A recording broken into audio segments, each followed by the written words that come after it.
Thanks to vaccines, many communicable diseases have become completely eradicated. One disease, rubella, which was responsible for thousands of miscarriages, stillbirths, and birth defects, have decreased by 99% with the start of vaccines. Today, a shocking number of 40% of people make the decision not to vaccinate their children for fear that vaccines cause autism or contain ingredients that may harm their child.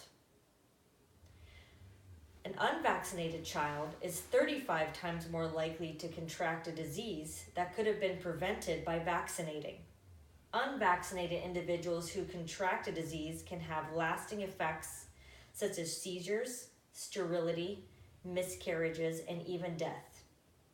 Hi, I'm Melanie Klages, and I am a pediatric registered nurse that has seen firsthand the consequences of not becoming vaccinated, and also I have seen the benefits to vaccination. I believe that people are aware of the controversy surrounding the decision to vaccinate, but maybe you are not aware of the facts about the benefits versus the risks of vaccinations. I would like to educate you today on the importance of getting vaccinated. I will be speaking about the origin of vaccinations, the benefits they have on the body and society, and how making the decision not to vaccinate can have severe consequences to the individual and society. We will begin by talking about the origin of vaccinations. The word vaccine is actually generated from the word vaccinia, which means cowpox virus. Edward Jenner was the first to create a vaccine in 1796, which prevented smallpox. Jenner stumbled upon the discovery when he realized milkmaids were contracting cowpox virus, but seemed to be immune to smallpox, which was prevalent in the community. Jenner extracted pus from the cowpox lesions on the milkmaids to make the vaccine. He first tested it on an 8-year-old boy by injecting him with the vaccine and then exposing him to smallpox 6 weeks later. Louis Pasteur would later elaborate on the vaccine by developing an antidote for rabies. This led to the expansion of a long list of vaccines used today to produce immunity to a disease. Now that we have discussed where vaccines come from, we can discuss their benefits. Vaccines have many benefits not only to the individual, but to a whole society. According to the American Journal of Nursing published by Lippincott, Williams, and Wilkins, vaccines are considered by many to be one of the greatest public interventions of all times. A vaccine schedule exists for children for optimal protection against communicable diseases. This ranges from birth to 18 years old. According to public health reports published by Sage Publications, children are fully immunized from 5 diseases by the time they begin school. Vaccines protect you and others that you care about.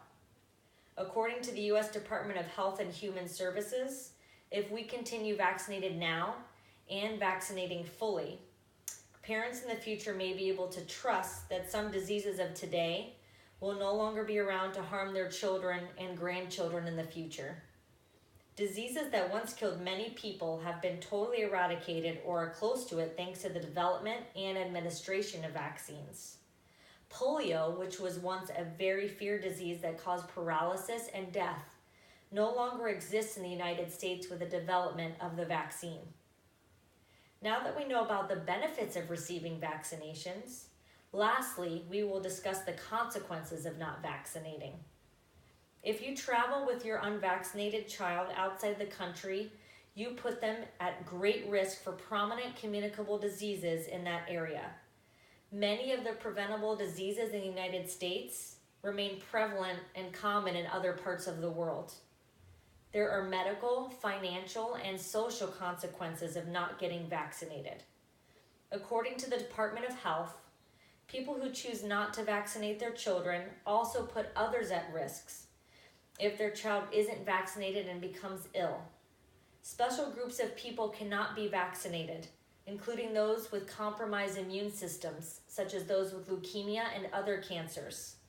These people rely heavily on the general public to become vaccinated so their risk of exposure is reduced. An outbreak of a disease in your area will require that your child remain at home and away from school activities and other organized activities. This can cause significant missed time from school and missed time from work, causing a financial burden. Today, I have spoken to you about vaccinations. We have discussed the origin of vaccinations, the benefits they have, and the consequences of the decision not to vaccinate. Making the decision whether to vaccinate your child is a difficult decision for any parent.